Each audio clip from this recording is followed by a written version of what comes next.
Yo, what's up, everyone? Today we're breaking down the slang term Goyim. So, what does it actually mean?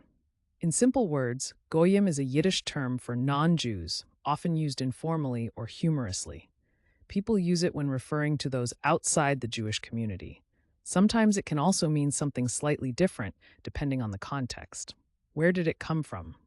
Slang usually has a cool backstory. Goyim first showed up in Hebrew and Yiddish language centuries ago, gaining usage in Jewish communities over time.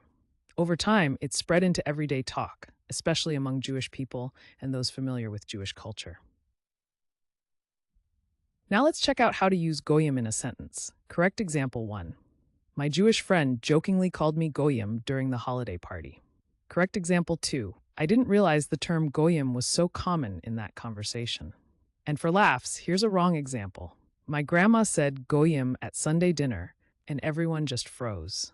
See how slang adds personality and vibe? Using Goyim right makes you sound natural, but using it wrong can be hilarious. Quick recap.